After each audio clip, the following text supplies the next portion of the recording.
Pernah nggak sih kamu mikir, kamu tuh sebenarnya tipe orang yang kayak gimana dalam berkarir? Apakah kamu tipe serigala penyendiri yang berani nekat bangun semuanya dari nol dengan segala resikonya? Atau justru kamu tipe inovator cerdik yang bisa meretas dan merombak sistem raksasa dari dalam? Nah, hari ini kita bakal membongkar rahasia di balik dua identitas kuat ini. Halo semuanya, selamat datang di pembahasan kita kali ini. Fokus utama kita adalah membedah studi kasus dunia nyata yang super menarik soal kesuksesan di sektor perkebunan dan pertanian Indonesia. Kita bakal membandingkan secara langsung gimana sih mentalitas seorang entrepreneur independen yang nekat jika dihadapkan dengan kejeniusan strategi seorang intrapreneur di dalam sebuah korporasi raksasa. Oke, biar nggak bingung, ini rute perjalanan kita hari ini. Kita bakal mulai dari teori dasar tentang dua jalur kesuksesan, terus menyelami kisah ekstrim seorang pengusaha sawit, membedah gimana caranya berinovasi dari dalam perusahaan raksasa, dan terakhir, kita lihat efek domino semua ini ke ekosistem di sekitarnya. Sip, kita masuk ke bagian pertama. Di sini, kita bakal menjembatani teori bisnis di atas kertas dengan realitas lapangan yang seringkali berdarah-darah. Kalau kita merujuk ke jurnal internasional tentang kewirausahaan, perbedaan dua arketip ini tuh kelihatan jelas banget. Bayangin aja, entrepreneur sejati itu ibarat orang yang bertahan hidup di hutan belantara.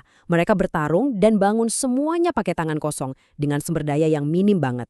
Di sisi lain, intrapreneur itu ibarat mencangkok tanaman.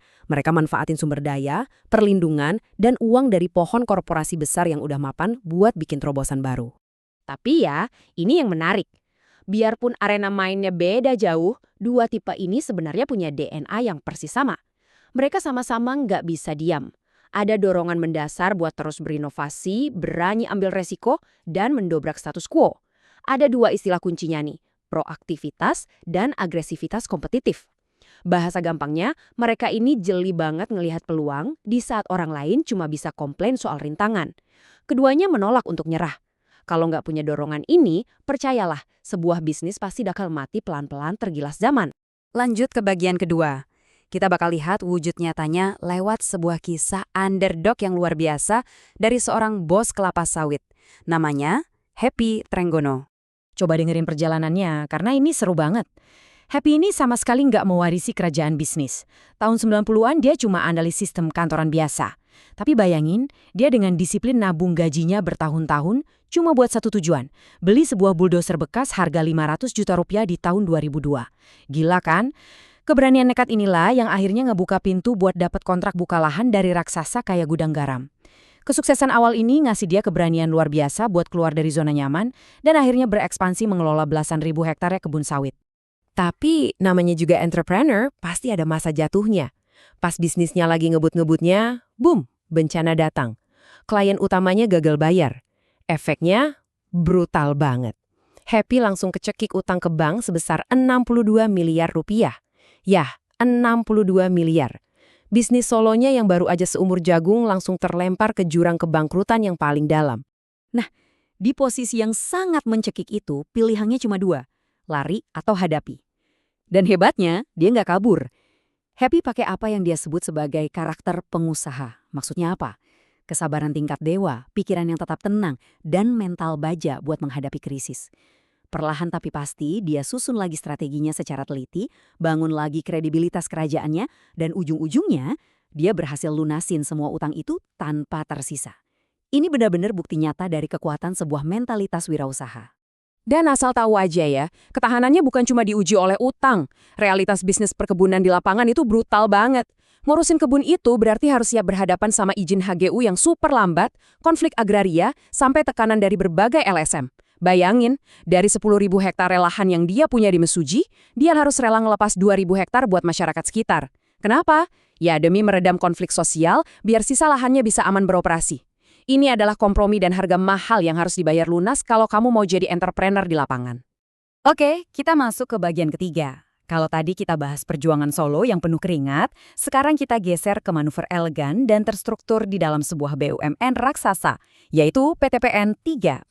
Jadi gini, di dalam perusahaan gede, seorang intrapreneur itu pakai kerangka kerja khusus, biar bisa berinovasi tanpa harus ngeruntuhin struktur yang udah ada. Mereka mengadopsi prinsip yang namanya Lean Startup. Konsepnya sangat taktis. Bangun sebuah hipotesis, ukur data dan reaksinya, lalu pelajari hasilnya dengan cepat. Ini rahasianya gimana perusahaan tua bisa tetap relevan. Daripada ngubah sistem raksasa secara membabi buta, mereka bikin inovasi skala kecil dulu yang gampang diukur. Prakteknya di dunia nyata itu efisien dan cerdik banget loh.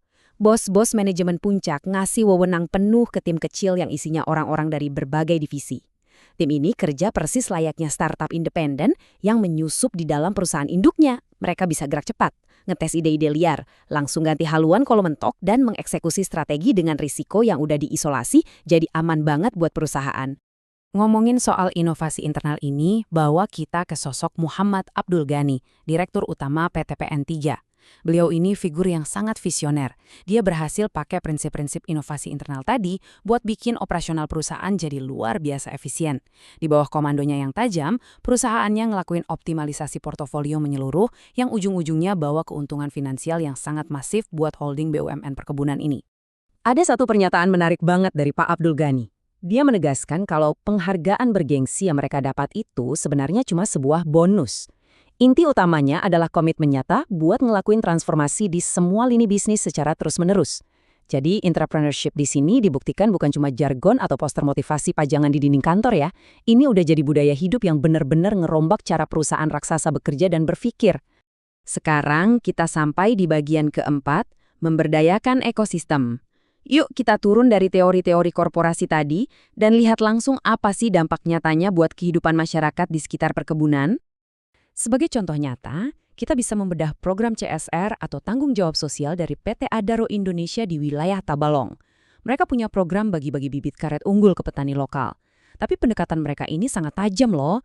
Mereka nggak ngelihat pengembangan masyarakat cuma sebagai beban amal, melainkan sebagai investasi strategis dan perpanjangan dari kelestarian industri mereka sendiri. Coba kita bahas data nyatanya di lapangan. Fokus saja ke kelompok tani kaung 1 deh. Dari 500 pohon karet yang ditanam lewat program ini, 496 diantaranya tumbuh luar biasa subur. Serius, itu tingkat keberhasilannya mencapai 99,2%. Angka fantastis segila itu jelas bukan kebetulan semata ya. Ini bukti konkret dari pendampingan teknis yang benar-benar ketat dan eksekusi program intrapreneurial dari tim internal perusahaan yang sangat presisi. Dan keberhasilan 99% tadi itu bukan sekedar angka mati di laporan akhir tahun perusahaan.